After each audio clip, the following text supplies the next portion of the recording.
Hello and welcome back. In this part 11 we are going to create this third and last deflector, and then using the circular pattern tool again we will duplicate it to create 2 additional instances so that we have a total of 3 of these outlet deflectors. New components, make sure it's a part. Right click and we will rename it D3 and save. Okay, now extrude tool, coincident plane, normal 2, Ctrl Q to show assembly components. We will add these 2 components, so the flange 1, the flange 2, and make sure that we start somewhere like that, and we will not forget to activate the peer edge locate, and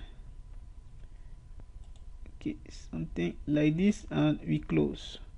So we have 30mm from this edge, and then the overall length is 300, and we make sure that everything is okay on this side. So I'll just grab it and drag it away like that, so that I will add a collinear constraint between these, and let's see if the endpoints are connected. This seems okay.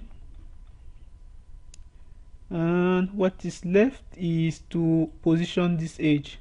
For now we are just going to add an horizontal vertical constraint from this endpoint to the origin so that the profile is fully defined.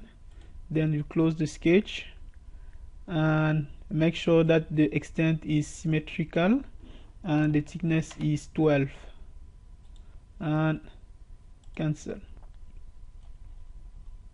And now if we take a close look, you can see that there is an opening right there, and since we reference this edge of the sheet metal components to create the bottom face, there will be an interference between the deflectors and the components. So we need to make sure that the shape of this face is appropriate, and to do that, what we are going to do is to move to this clipboard panel on the home tab and make sure we select the black triangle and move to this command Interpart copy.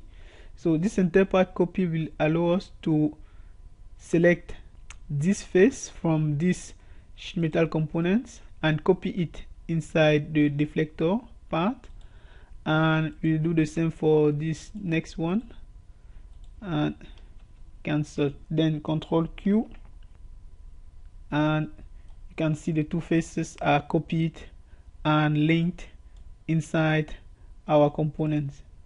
So here we have the link and include geometry. Okay, so now the next step is to make sure that we will use the good portion, I mean a portion of this surface with no opening. To do that, we are going to use this rotate face. So we select the face, the 2 faces, then right click to accept, and now we have to define an axis for the rotation. So we select this face and we'll enter 180, then click to accept and finish. Now we will stitch these 2 faces so that they become one single face. So to do that, we move to this surfacing tab and we select the stitch tool, then select the 2 faces to stitch and right click to accept and then finish, cancel. Next, we make sure that there will be a small offset between the bottom face of this component and the sheet metal components so that we can take into account manufacturing tolerance on both components. We select the offset tool, then we make sure that the selection type is set to body, and we select this body, and we will enter 1 millimeter as the offset distance, and we make sure that this red arrow is pointing toward the inside, and we click to generate the preview and right click to finish, then cancel. Now we will hide the stitch so that we are left with only the offset. And the last step is to use this replace face tool. So we select the command replace face, select the face we want to replace, these two faces, and the replacement surfaces, we select these two, and that's it. Okay, so we can now go back to the assembly, and we are going to use the pattern tool to create 2 additional instances. So as we did before for the other deflector, we have to first define the pattern cycle. So we will edit this deflector pattern sketch, edit profile, and inside we are going to let's show the coordinate system. We are going to create another circular pattern cycle. So from the origin to somewhere like this, I will make sure that we have 3 instances, and we click to create the pattern cycle using the horizontal vertical tool. We make sure that the origin and the starting point of the pattern is vertically aligned, and we can also drop a dimension, a diameter dimension, to fully constrain the pattern cycle. The value doesn't matter. Close the sketch, then finish, and now we proceed to the pattern. The component to pattern is this deflector, the sketch or the part which contains the pattern, this one, and we select the pattern and finish. As you can see, we have 3 of these deflector. Now we are going to hide the sketches, and we take a close look, and as you can see, there is an interference.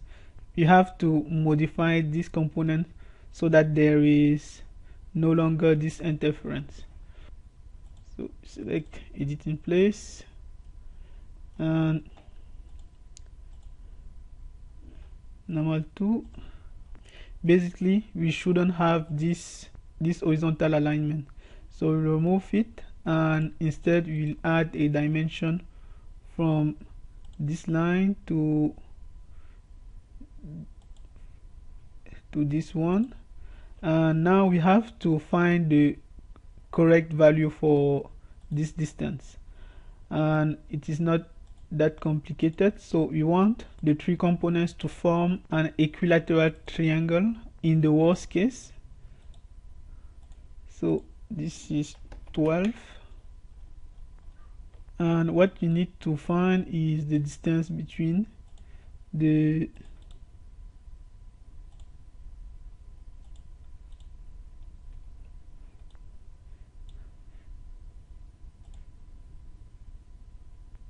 okay, so between mid-1. Okay, this one is not okay.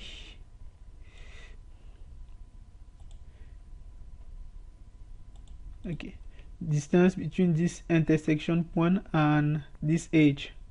I will use the distance between and make sure that I have the horizontal vertical and the distance is driven. So this point and the intersection point.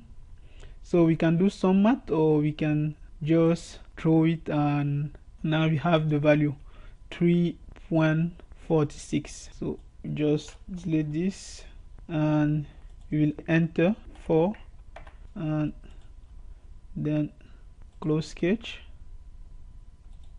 and finish. Return to the assembly, and now you can see everything is spot on.